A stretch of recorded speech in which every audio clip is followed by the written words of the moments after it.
बिस्मिल्लाहिर्रहमानिर्रहीम। अस्सलाम वालेकुम एवरीवन, मैं हूं हसन मोहिउद्दीन अहमद और आज की इस वीडियो में हम बात करेंगे फ्लोर डिवीजन की। यानी कि डिवीजन तो होगी, लेकिन अगर डिवीजन के दौरान यानी कि दो नंबर्स को डिवाइड करने के बाद अगर आंसर में फ्लोटिंग पॉइंट वैल्यू आ रही है, पॉइंट के राइट साइड पे कोई नंबर आ रहा है, तो वो क्या होगा कि वो ट्रंकेट हो जाएगा, वो पाइथन जो है उसको डिस्कार्ड कर देगी। तो ऐसी डिवीजन को हम पाइथन में फ्लोर डिवीजन कहते हैं। तो हम देखेंगे कि पाइथन में फ्लोर डिवीजन कैसे करते हैं कि अगर हमने डिस्कार्ड करना है, ट्रंकेट करना है, खत्म करना है कि हमारे पास डिवीजन में सिर्फ होल नंबर आए, डेसिमल पॉइंट की लेफ्ट साइड वाली वैल्यू आए और डेसिमल पॉइंट की राइट साइड वैल्यू डिस्कार्ड हो जाए, ट्रंकेट हो जाए, तो वो कैसे करते हैं और इसको कहते हैं पाइथन में floor division, FLOOR, floor division. तो पहले हम प्रिंट फंक्शन की मदद से इसको करके देखते हैं कि कैसे होगा। जैसे मिसाल के तौर पर अगर मैं 3 को डिवाइड करता हूँ 2 में, तो हम जानते हैं कि 3 डिवाइडेड बाय 2 आएगा आंसर 1.5। तो ये तो सिंपल डिवीजन है जो अभी हम पहले ही देख चुके हैं कि अगर हमने दो नंबर्स को डिवाइड करना होता है तो हम फॉरवर्ड स्लैश लगाते हैं, एक मरतबा फॉरवर्ड स्लैश लगाते हैं तो ये लेफ्ट हैंड साइड वाला नंबर डिवाइड हो जाता है राइट हैंड साइड वाली नंबर में और आंसर आ जाता है। तो अभी इसको मैं जब रन करूंगा तो आंसर आएगा 1.5। आपकी कंसोल स्क्रीन पर 1.5 मौजूद है क्योंकि हमने ये सिंपल डिवीजन यूज की है। अगर मैं चाह रहा हूँ कि यहाँ पर 0.5 ना आए, सिर्फ होल नंबर आए, left hand side value, decimal point के लेफ्ट हैंड साइड वाली वैल्यू आए, तो हम क्या कर सकते हैं पाइथन में फ्लोर डिवीजन कर सकते हैं कि हम डबल फॉरवर्ड स्लैश लगाएंगे। यहाँ पर एक नहीं दो मरतबा जो है फॉरवर्ड स्लैश लगाएंगे तो ये अब इनके दरमियान जो है, इन नंबर्स के दरमियान फ्लोर डिवीजन होगी। फ्लोर डिवीजन का मुराद ये है कि ये वाला नंबर जब डिवाइड होगा इस वाले नंबर के अंदर, तो जो आंसर आएगा उस आंसर में अगर कोई फ्लोटिंग पॉइंट वैल्यू आ रही है यानी कि डेसिमल पॉइंट के बाद राइट हैंड साइड पे कोई नंबर आ रहा है, तो वो उसको डिस्कार्ड कर देगा, ट्रंकेट कर देगा और सिर्फ होल नंबर रिटर्न करेगा। तो अब हम यहाँ पर देखते हैं कि हमारे पास, अब हमने जब फ्लोर डिवीजन यूज की है तो जब 3 2 में डिवाइड हो रहा है तो क्या आंसर आ रहा है और वो answer as a argument pass हो जाएगा प्रिंट फंक्शन को, और प्रिंट फंक्शन क्या करेगा, उस आंसर को कंसोल के ऊपर डिस्प्ले करा देगा आउटपुट में। तो मैं इसको रन करता हूँ, राइट क्लिक करके रन मेन करेंगे तो अब हमारे पास आंसर आ रहा है 1। तो जो 0.5 वैल्यू थी, ये 0.5 लिखा हुआ था, वो उसने ट्रंकेट कर दिया। अब बगैर उसको राउंड ऑफ किए, राउंड अप किए, उसने उस वैल्यू को डिस्कार्ड कर दिया है, सिर्फ उसका होल नंबर जो आ रहा था वो उसने रिटर्न कर दिया है। तो अगर ऐसी किसी सिचुएशन में कि हमें सिर्फ जो है डिवीजन के बाद जो है, डिवीजन परफॉर्म होने के बाद सिर्फ अगर होल नंबर चाहिए तो हम वहां पर फ्लोर डिवीजन यूज कर लेंगे, यानी कि दो फॉरवर्ड स्लैश लगा देंगे तो वहां पर फ्लोर डिवीजन जो है परफॉर्म हो जाएगी। अभी हमने ये जो है दो इंटीजर नंबर्स के दरमियान फ्लोर डिवीजन की, यानी कि 3 भी इंटीजर है, इंट डेटा टाइप का नंबर है और 2 भी इंट डेटा टाइप का नंबर है, तो हम दो फ्लोटिंग पॉइंट के दरमियान भी ये कर सकते हैं 3.5 डिवाइडेड बाय 2.5।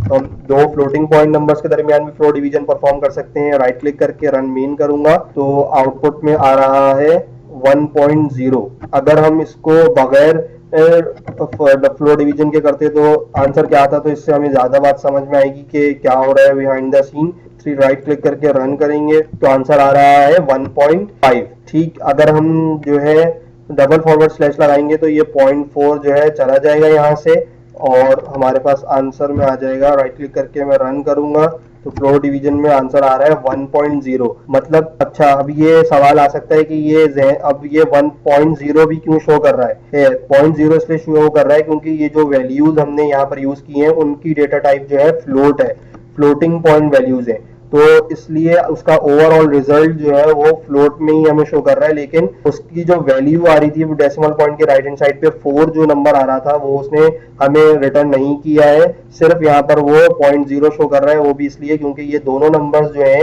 ये फ्लोटिंग पॉइंट वैल्यूज है, इसलिए हमें वो आउटपुट में जो है फ्लोट वैल्यू रिटर्न कर रहा है। और फ्लोट वैल्यू की पहचान ये होती है कि उसके दरमियान में या जो है नंबर में पॉइंट लगा हुआ होता है, पॉइंट लगा हुआ होता है तो इसका मतलब होता है ये फ्लोट वैल्यू है, फ्लोटिंग पॉइंट नंबर है, फ्लोट डेटा टाइप की वैल्यू है।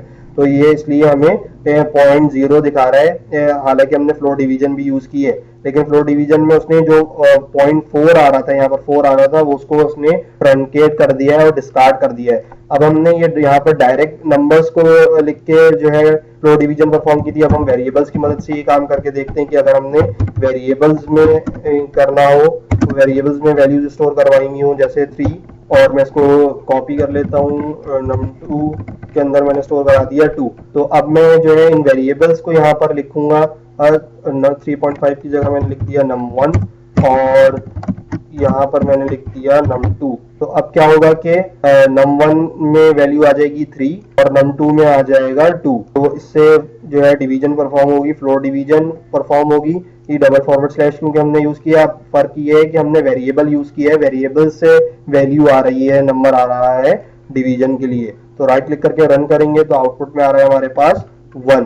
तो अब इसने जो है फ्लोटिंग पॉइंट वैल्यू रिमूव कर दी है, यानी कि डेसिमल पॉइंट रिमूव कर दिया है, और हमें ये अब सिर्फ होल नंबर रिटर्न कर रहा है, क्योंकि ये दोनों नंबर्स जो है इंटीजर टाइप के, इन डेटा टाइप की वैल्यूज है, क्योंकि इनमें फ्लोटिंग पॉइंट वैल्यू नहीं थी, तो इसलिए ओवरऑल रिजल्ट में भी इसने हमें इंटीजर वैल्यू ही रिटर्न की है। तो हम जो है दो फ्लोटिंग पॉइंट वैल्यूज को भी हम डिवाइड करके देख सकते हैं, 3.5 और 2.5। अगर हम दो फ्लोटिंग पॉइंट वैल्यूज ले लें और फिर उनके दरमियान फ्लोर डिवीजन परफॉर्म कराएं, तो आंसर क्या आएगा हमारे सामने होगा। रन मेन करेंगे तो हमारे पास आ रहा है 1.0। तो 1.0 क्यों आ रहा है, 0.0 क्यों आ रहा है, क्योंकि ये दोनों फ्लोटिंग पॉइंट वैल्यूज थी, लेकिन इसने वो नंबर डिस्कार्ड कर दिया जो पॉइंट के राइट हैंड साइड पे 0 के अलावा जो नंबर आ रहा था वो उसने डिस्कार्ड कर दिया है। हम इस तरह से जो है फ्लोर डिवीजन परफॉर्म कर सकते हैं। अगर हम चाह रहे हैं कि इसका रिजल्ट जो है फ्लोर डिवीजन का वो किसी तीसरे वेरिएबल में स्टोर हो और फिर हम उसका आंसर आउटपुट में डिस्प्ले कराएं, तो हम एक और वेरिएबल बना लेते हैं जिसके अंदर हम इन वेरिएबल्स को एक्सेस कर लेते हैं, num1 double forward slash num2।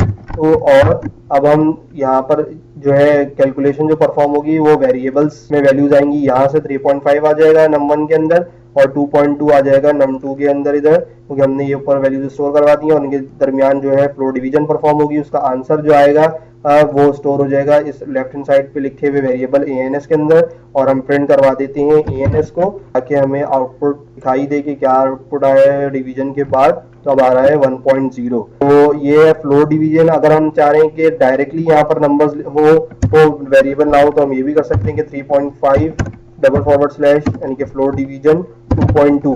तो हम ये भी कर सकते हैं कि हम डायरेक्टली जो है नंबर्स दे दें यहाँ पर इस एक्सप्रेशन के अंदर, और फिर इसके बीच में फ्लोर डिवीजन परफॉर्म हो, तो हम ये भी कर सकते हैं, और इसका जो आंसर होगा वो स्टोर हो जाएगा इस वेरिएबल के अंदर। और वो हमने वेरिएबल दे दिया प्रिंट फंक्शन को कि वो प्रिंट कर दे आउटपुट में कंसोल के ऊपर। तो हम राइट क्लिक करके रन करेंगे, आंसर आ रहा है 1.0। तो ये थी फ्लोर डिवीजन। होप आपको फ्लोर डिवीजन समझ आई होगी। कि अगर आपका कोई सवाल है, कोई बात आपके समझ में नहीं आई, तो आप मुझे कमेंट सेक्शन में भी पूछ सकते हैं और मुझे ईमेल भी कर सकते हैं। मेरा ईमेल एड्रेस है hasankodwala@gmail.com।